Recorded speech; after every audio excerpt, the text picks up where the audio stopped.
Thank you for joining us for this another exciting session on the Wife Only channel. Today we're going to be continuing the concept of the soulmate theory. Do you have a soulmate? Are you a half-full person? Are you in need of someone to make you whole? Then this is the space to be. If you are a female, you need to be in the know so that you are guided on the path of that which is right and righteous. The only thing that is a half is this shirt. Let me now move into putting the next piece together, the jacket, so that we can have a unification and oneness to complete the presentation. Now, let us get into the meat of the matter of the meat that you came here to devour with us. The soulmate. Do you believe that dating is actually true? Do you believe that dating is actually in your best interest? Should you be going as a woman, as a female, on multiple dates, having relations, whether physically, emotionally, sensually, with multiple partners? Do you believe that your body should be treated as a orgiastic experience? Or do you believe that you should be maintained in holy sanctity, preserving your integrity so that you can present yourself as a living sacrifice, holy and acceptable to your husband, not your friend's husband, your own husband? Do you believe that? If that is what you believe, let us get to the truth about the soulmate theory so that we can see if what you think is actually what is. So the concept of the soulmate theory, from where we left off, presents to us the idea of dating and dating other people and why that is necessary in our society.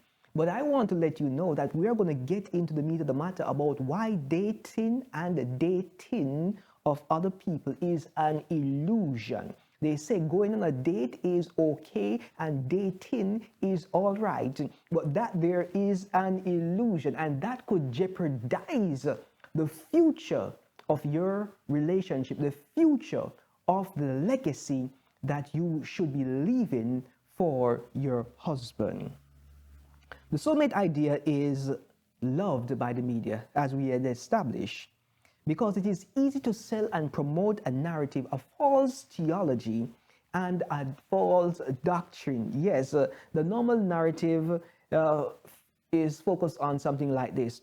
A boy meets a girl, the boy likes the girl. The boy and the girl get separated. After the boy and the girl get separated, despite the adversity, they inevitably reunite with each other.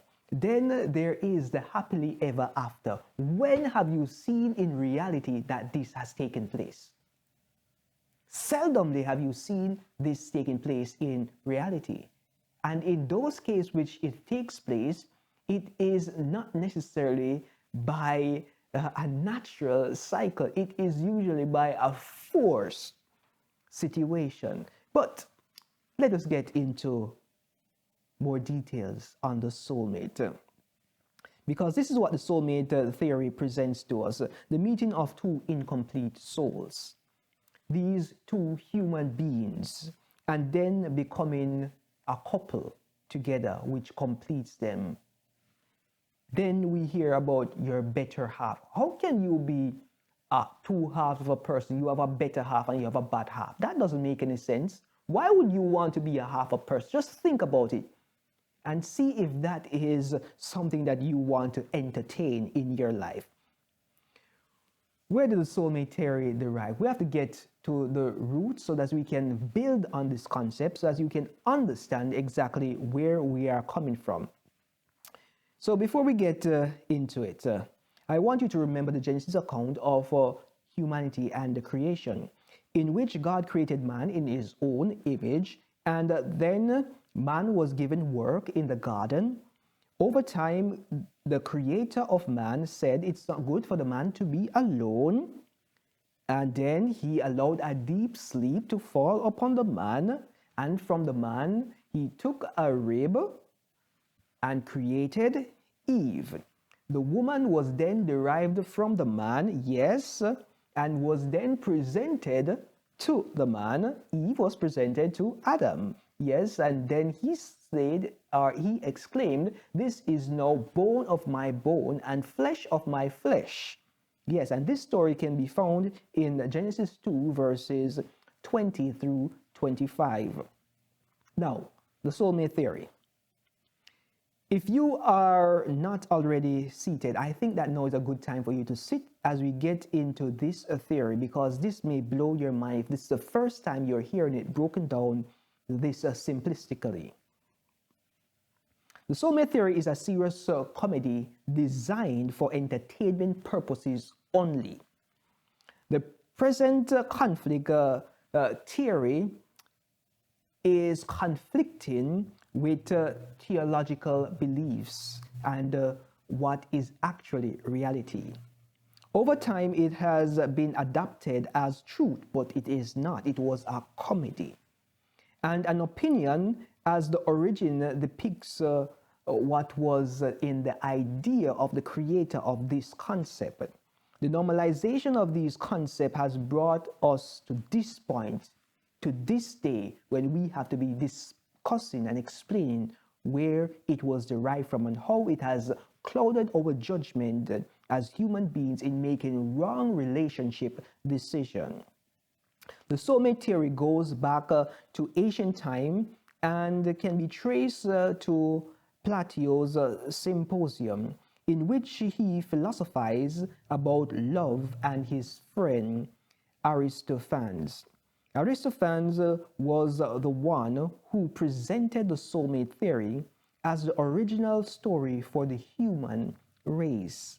And we can safely say it is responsible for the plague of this theory in our society today. Please note that the concept is mythical or not real, and it has its origin in Greek mythology. All right? The soulmate theory begins like this in simple terms. Zeus created 3 different types of rounded beings. One type of male connected to male, that is homosexual beings, which we in today's modern time call gay. And then we have the second type of beings, which were 2 female beings connected, which is also homosexual, and we call them lesbian in today's dispensation. The third type of being was the androgynous, which was a female that was connected to a male, and this is a type of heterosexual beings, relations, all right, which is a common practice in which production of children or the producing of children takes place. The fruitfulness can be established, but all of this here is in error based on the concept of the initial design. So type 1, it was stated that originated from the sun. So the offsprings from this group originated from the sun. Or type 2, the offsprings originated from the earth. And type 3, the offspring originated from the moon. So now we're getting to understand that all of this here is just a concept and not a reality. The Greek myth defined humans as rounded beings as having 2 faces, 4 arms, 4 legs, and incredible strength. Would you want to look like a human being in this kind of a state? No. No one would in their right mind desire to have 4 arms, 4 legs, and 2 faces. It's like this character I'm trying to remember in Mortal Kombat, which looks like some octopus kind of person. So we have to just be mindful that this is not pleasing or enticing. Let us just continue with the story. In the initial creating of humans, they were spherical with 2 bodies facing outward. So the bodies were facing outward with a single head and 2 faces towards opposite side and opposite direction, 4 legs and 4 arms and 4 hands. So those are 2 persons combined back to back. All right? These creatures had ought to be rounded like balls, as they could move around with ease on the earth. It is stated in the myth that these rounded creatures decided to attack Zeus upon Mount Olympus. However, they lost. And we know this kind of story. Zeus cursed them initially by splitting them in halves. All right?